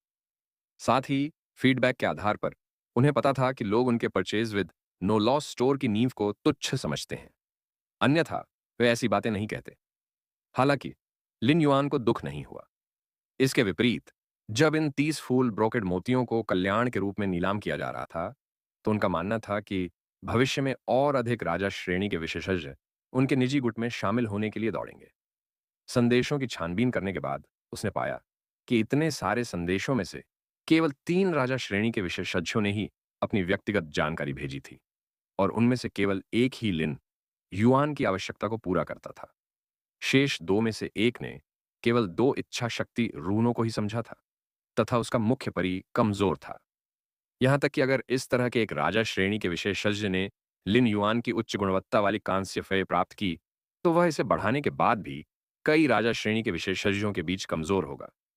ऐसा इसलिए था क्योंकि एक राजा श्रेणी के विशेषज्ञ ये को लड़ाई में सहयोग के लिए कम से कम 2 मजबूत मुख्य फय की आवश्यकता होती है, ताकि वह पर्याप्त ताकत दिखा सके। इसलिए लिन युआन ने इस राजा श्रेणी के विशेषज्ञ को बाहर कर दिया था। दूसरे राजा श्रेणी के विशेषज्ञ के पास 2 अत्यंत शक्तिशाली पावर ऑनफेंस प्रकार के मुख्य फय थे। ताकत के मामले में यह फय क्यानक्योंग से बहुत अलग नहीं था जब वह पूरी ताकत में था। हालांकि दूसरे राजा श्रेणी के विशेषज्ञ ने अपने संदेश में अपना अनुरोध किया, जिसमें कहा गया कि उसे कांस्य महाकाव्य छिपकली की आवश्यकता है। लिन युआन आसानी से इस तरह के अनुरोध को पूरा कर सकता था। इसलिए उसने एक ही समय में इन 2 राजा श्रेणी के विशेषज्ञों को एक संदेश भेजा और कल सुबह 10 बजे अपने स्टार वेब स्टोर में उनसे मिलने की व्यवस्था की। संदेश भेजने के बाद लिन युआन दुर्लभ जीवन रूप मंडप में गया। वह एक छिपकली परी को उठाना चाहता था जो सभी पहलुओं में श्रेष्ठ थी। राजा श्रेणी के विशेषज्ञ के अनुरोध के बारे में, जिसके पास 2 शक्तिशाली मुख्य फई कियान कियों के बराबर ताकत थी, लिन युआन को उसके साथ नियुक्ति से पहले अग्रिम तैयारी करने की आवश्यकता थी। यह लिन युआन की ईमानदारी को दिखाएगा और इस राजा श्रेणी के विशेषज्ञ को गारंटी भी देगा।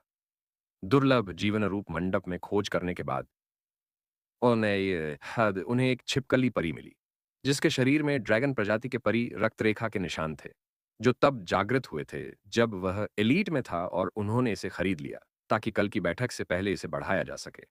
युवा मास्टर, वृद्ध मास्टर ने अभी संदेश भेजा है कि हमारे तीसरे वंश द्वारा विकसित तटीय संसाधनों को मुख्य परिवार के दूसरे युवा मास्टर का समर्थन प्राप्त हुआ है। एक कुबड़ वाला बूढ़ा आदमी जो लगभग समकोण पर झुका हुआ था और अपनी छड़ी पर टेक लगाए हुए था, उसने अपनी आवाज धीमी की और अपने पास खड़े भयावह भौहों वाले एक युवक से कहा। जब युवक ने यह सुना तो उसके चेहरे पर तुरंत प्रसन्नता के भाव उभर आए।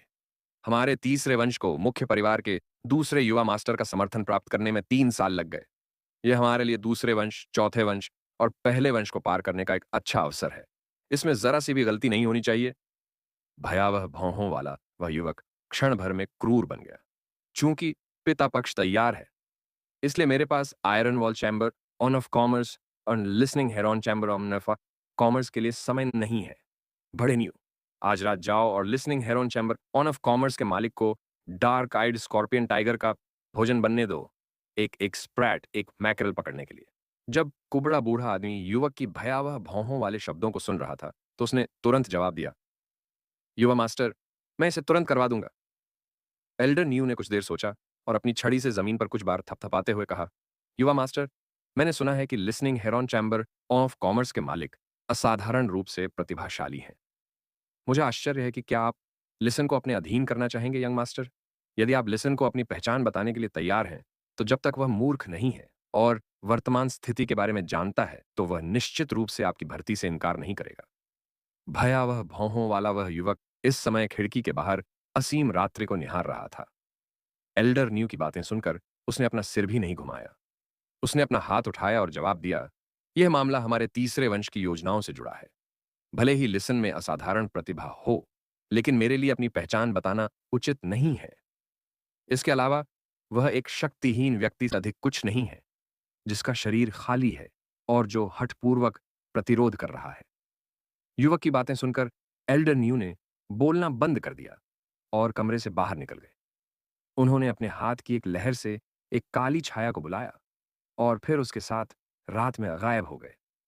भयावह भौहों वाले युवक की आंखों में खुशी थी। जाहिर है कि वह अच्छे मूड में था। उसने बुदबुदाते हुए कहा, मुझे आश्चर्य है कि मुख्य परिवार के दूसरे युवा मास्टर का समर्थन पाने के लिए पिता ने क्या कीमत चुकाई होगी। दूसरे युवा मास्टर से संबंध के साथ हमारे तीसरे वंश ने जो अपतटीय तटीय संसाधन विकसित किए हैं, उन्हें आखिरकार उचित कहा जा सकता है। एसेंडिंग ड्रैगन सिटी में रात खत्म होने वाली थी। एसेंडिंग ड्रैगन सिटी के क्रिएशन मास्टर एसोसिएशन के प्रवेश द्वार पर।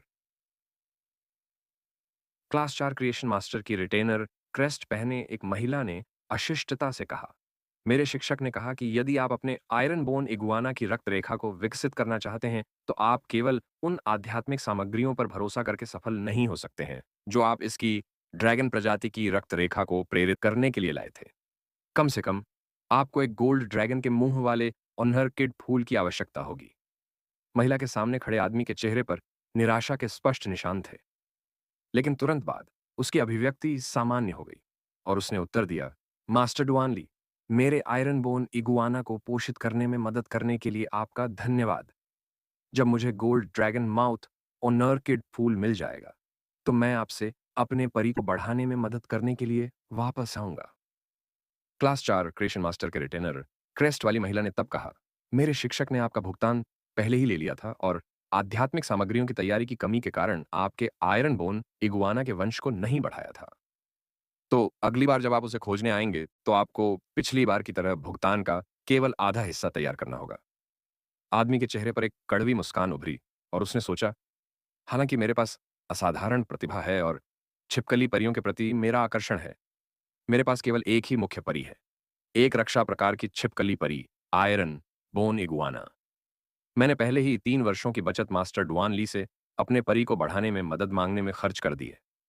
भले ही मुझे मास्टर डुआन ली की मदद के लिए अंतिम भुगतान का आधा हिस्सा देना पड़े, मुझे कम से कम 1.5 साल तक बचत करनी होगी।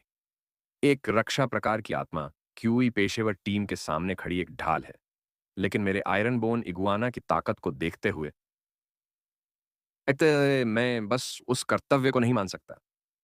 अपने दिल में कड़वी मुस्कान के बावजूद उसने बहुत सम्मानपूर्वक उत्तर दिया, आपकी उदारता के लिए धन्यवाद।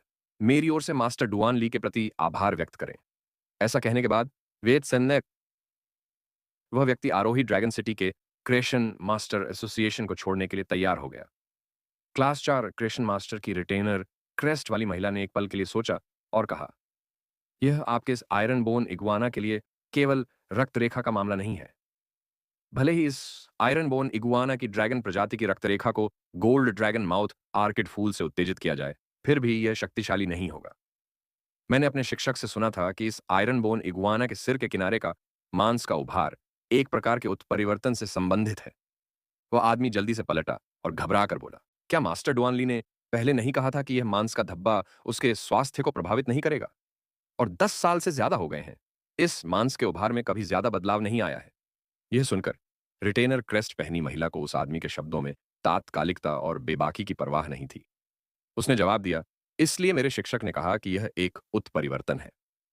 आदमी को भी एहसास हुआ कि वह कुछ ज्यादा ही उत्तेजित हो गया था, लेकिन जैसे ही उसने माफी मांगनी चाहिए, रिटेनर क्रेस्ट वाली महिला ने कहा, आपके आयरन बोन इगुआना की गर्दन पर मांस का उभार एक नवजात सिर का प्रोटोटाइप है। मेरे शिक्षक ने इस मांस के उभार का परीक्षण किया और पाया कि इसमें मौजूद गुण शरीर में मौजूद गुणों से अलग हैं। वे अग्नि गुण हैं। यदि यह मांस का उभार सिर में विकसित हो जाता है तो यह आयरन बोन इगुआना को पृथ्वी प्रकार से पृथ्वी अग्नि प्रकार के परी में बदल सकता है। तुम भाग्यशाली हो। सिर बड़ा होने के बाद आयरन बोन इगुआना एक शक्तिशाली रक्षा प्रकार के परी में बदल जाएगा। यह सुनने के बाद उस आदमी के चेहरे पर एक उत्साहपूर्ण भाव प्रकट हुआ। हालांकि उसे कुछ संदेह था कि मास्टर डुआन ली ने अभी अंदर मांस के उभार के बारे में यह जानकारी क्यों नहीं साझा की, इससे पहले कि वह आदमी कुछ देर के लिए खुश हो पाता। रिटेनर क्रेस्ट वाली महिला ने कहा, हालांकि यदि आप इस आयरन बोन इगुआना के सरकोमा को एक सिर में विकसित करना चाहते हैं उन्हें, तो आपको एलिमेंटल शेलफिश से उत्परिवर्तित अग्नि प्रकार स्कॉर्चिंग एलिमेंटल शेलफिश द्वारा उत्पादित एलिमेंटल मोती की आवश्यकता होगी। यह सुनकर उस आदमी का दिल बैठ गया। हो सकता है कि वह कुछ सालों की मितव्ययिता से पैसे बचाकर gold dragon mouth honour kid खरीद ले। तथापि क्या एलिमेंटल शेलफिश द्वारा उत्पादित एलिमेंटल मोती कुछ ऐसी चीज थी जिसके बारे में वह, एक ए रैंक स्पिरिट क्यूई पेशेवर जिसके पास एक काल्पनिक नस्ल का फी है, जिसे बमुश्किल राजा श्रेणी का विशेषज्ञ कहा जा सकता है और जो कई गैर राजा श्रेणी के विशेषज्ञों को भी नहीं हरा सकता, भ्रम में पड़ सकता था? क्लास 4 क्रिएशन मास्टर के रिटेनर क्रेस्ट वाली महिला ने गंभीरता से कहा, स्कॉर्चिंग एलिमेंटल शेलफिश द्वारा उत्पादित मौलिक मोती उनमें निहित मौलिक ऊर्जा की शुद्धता के अनुसार कई ग्रेडों में विभाजित हैं। मेरे शिक्षक ने कहा कि आपके इस आयरन बोन इगुआना के लिए उपयोगी मौलिक मोती उच्चतम श्रेणी के होने चाहिए, स्वर्गीय युवती श्रेणी के। स्वर्गीय युवती श्रेणी के मौलिक मोतियों में मौलिक ऊर्जा की शुद्धता 99% से 100% है। मेरे शिक्षक को ऐसे मौलिक मोती भी नहीं मिल पाए। इसके अलावा आपको अपने आयरन बोन इगुआना के लिए दूसरा सिर विकसित करने के लिए स्कॉचिंग एलिमेंटल शेलफिश द्वारा उत्पादित अग्नि तत्व ऊर्जा वाले 5 स्वर्गीय युवती ग्रेड मोती की आवश्यकता होगी। उस आदमी की उम्मीदें टूट चुकी थीं। वह मास्टर डुआनली से एक बार भी अपने फहे को बढ़ाने के लिए नहीं कह सकता था। स्वर्गीय युवती श्रेणी के मौलिक मोती तो दूर की बात है, जो मास्टर डुआन ली भी नहीं पा सकते थे। क्लास 4 क्रिएशन मास्टर की रिटेनर क्रेस्ट पहने महिला ने आदमी के हाव भाव को देखा और कहा, मेरे शिक्षक का आपसे यह कहने का इरादा नहीं था, लेकिन मैंने आपको बताया क्योंकि इसके कायापलट के लिए स्वर्गीय युवती ग्रेड मौलिक मोती के बिना इस आयरन बोन इगुआना का विकास पहले ही सीमा तक पहुंच चुका है।